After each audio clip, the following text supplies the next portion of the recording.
Kemerdekaan Indonesia tak lepas dari buku-buku bacaan yang memberikan pengaruh kuat pada intelektualitas para pendiri bangsa. Setelah 80 tahun merdeka, apakah bangsa kita dan para pemimpinnya adalah para pembaca buku? Dan apakah industri buku di Indonesia masih bermasa depan?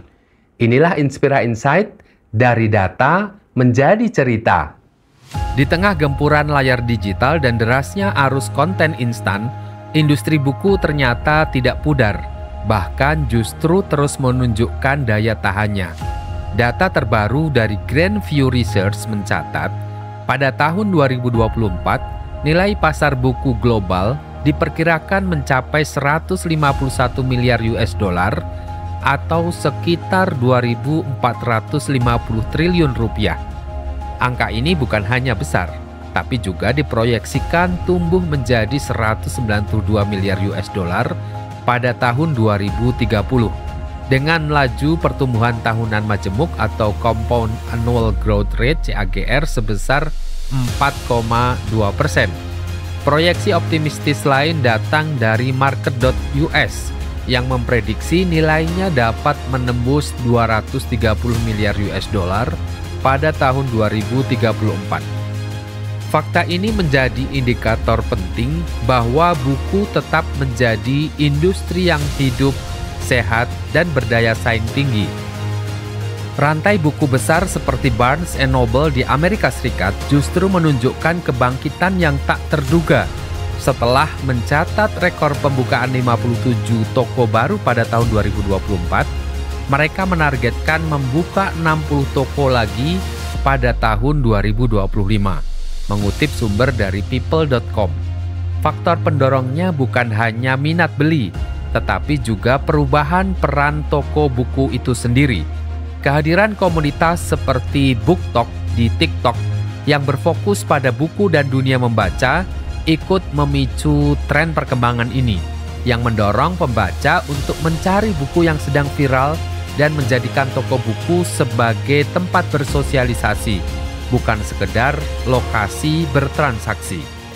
Transformasi ini terlihat jelas dari cara mereka merancang ulang ruangnya. Penataan kini lebih mengutamakan suasana ramah dan personal, dilengkapi ruang diskusi, kafe, dan pilihan buku yang disesuaikan dengan selera lokal. Inilah yang disebut konsep third space, yaitu tempat ketiga selain rumah dan tempat kerja atau sekolah, di mana orang bisa berkumpul, berinteraksi, dan membangun komunitas. Dengan menghadirkan toko buku sebagai tempat ketiga, Barnes & Noble tidak hanya menjual produk, tetapi juga menciptakan pengalaman yang membuat pengunjung betah berlama-lama. Jika kita melihat lebih dekat, pertumbuhan ini tidak hanya bertumpu pada satu format saja. Menurut Stellar Market Research dan Market.us, buku cetak masih memegang dominasi pasar yang sangat besar, yaitu antara 73 hingga 84% pangsa pasar global. Meski banyak teknologi membaca digital bermunculan, pengalaman fisik menyentuh, membalik halaman, dan mencium aroma kertas tetap menjadi daya tarik utama bagi sebagian besar pembaca. Tren ini menegaskan bahwa buku cetak bukan sekedar media, tetapi bagian dari ritual membaca yang memiliki nilai emosional tinggi. Namun, perkembangan format digital juga tidak bisa diabaikan. Segmen e-book dan platform distribusi buku online menunjukkan pertumbuhan yang konsisten dengan laju CAGR di kisaran 4 hingga 8%. Dorongan utamanya datang dari kemudahan akses, harga yang kompetitif, serta penetrasi perangkat baca seperti Kindle, tablet, dan smartphone yang semakin luas.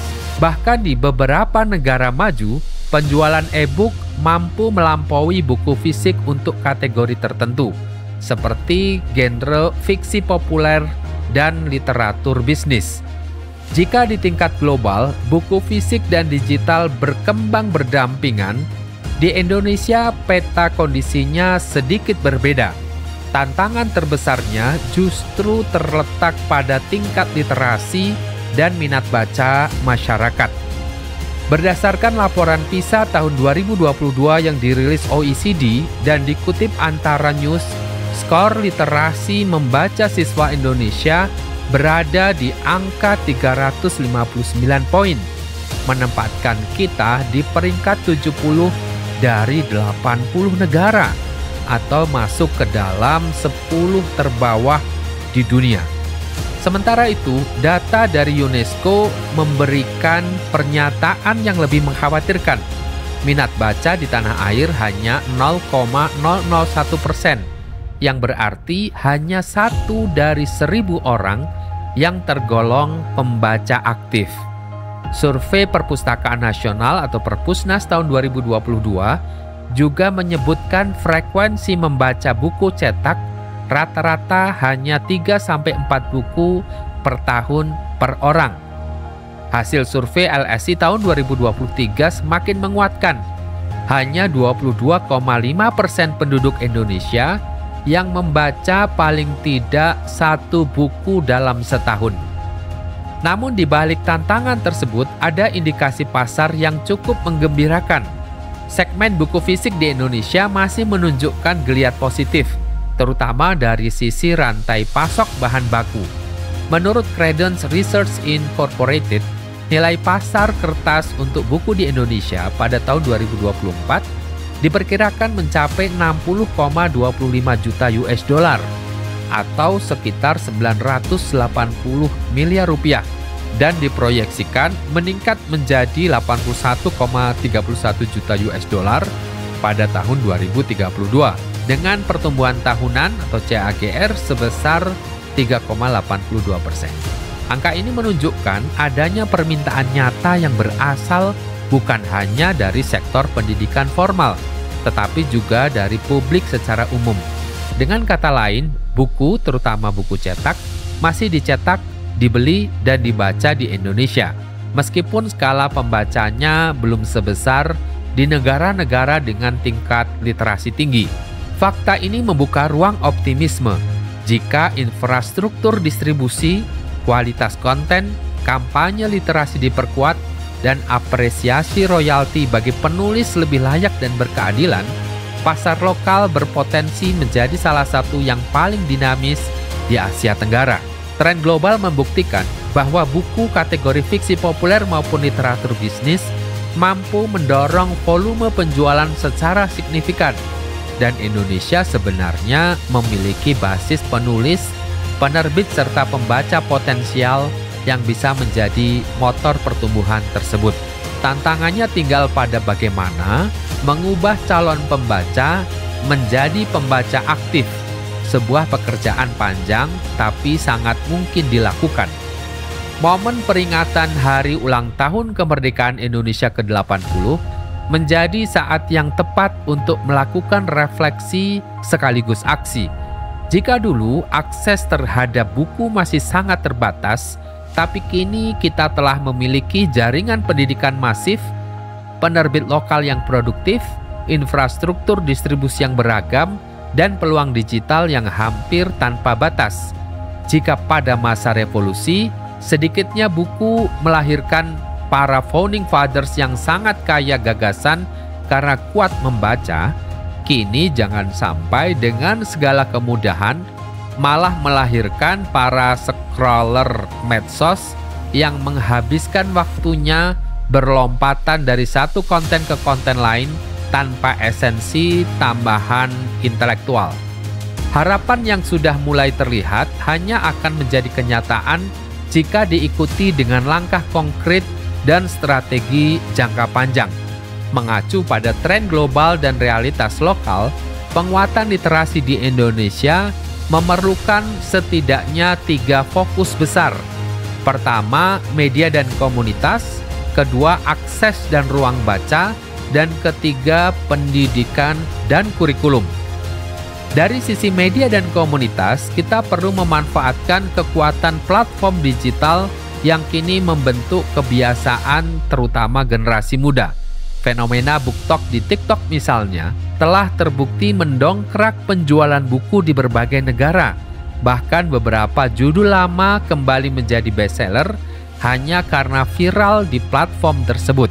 Indonesia bisa meniru keberhasilan ini dengan mengintegrasikan konten kreatif seputar buku ke media sosial, dibarengi penguatan klub baca digital maupun tatap muka. Selain itu, dukungan terhadap self-publishing akan membuka peluang lebih luas bagi penulis lokal, terutama dari daerah, untuk menemukan pembacanya. Data dari Bowker di Amerika Serikat menunjukkan bahwa buku yang diterbitkan secara mandiri tumbuh lebih dari 40% dalam 1 dekade terakhir.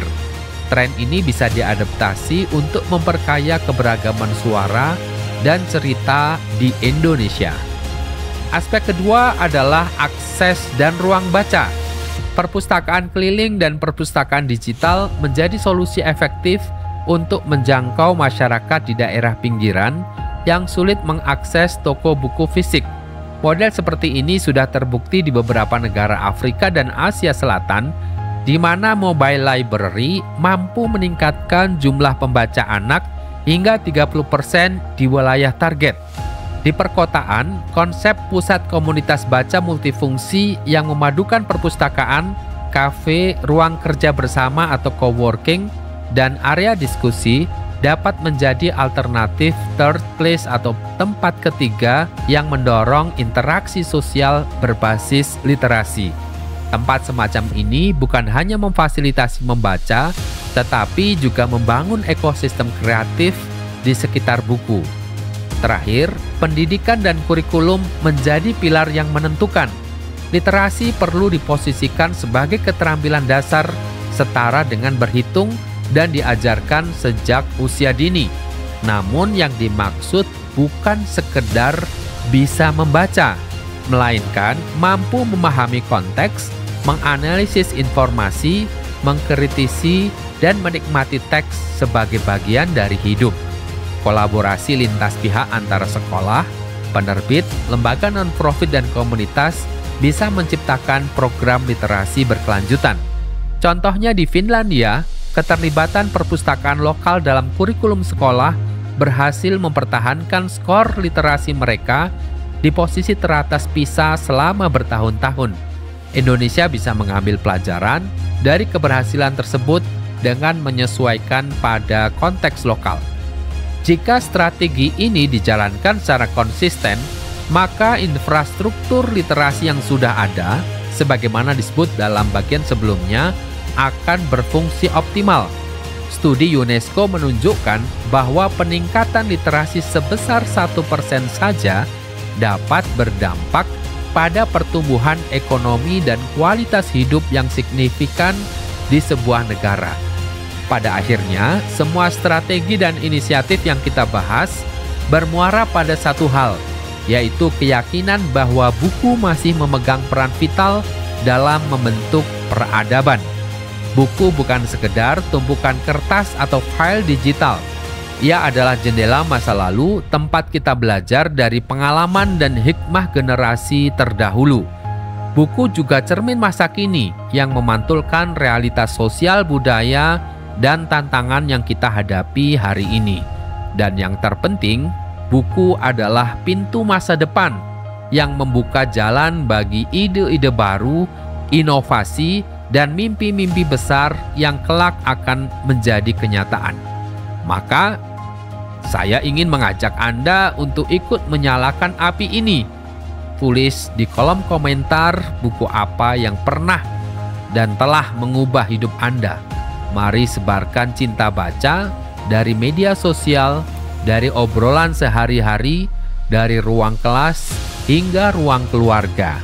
Karena jika kita bersama-sama merawat budaya membaca, kita tidak hanya membicarakan harapan, tapi kita sedang menciptakan masa depan yang lebih cemerlang. Inilah Inspira Insight, dari data menjadi cerita.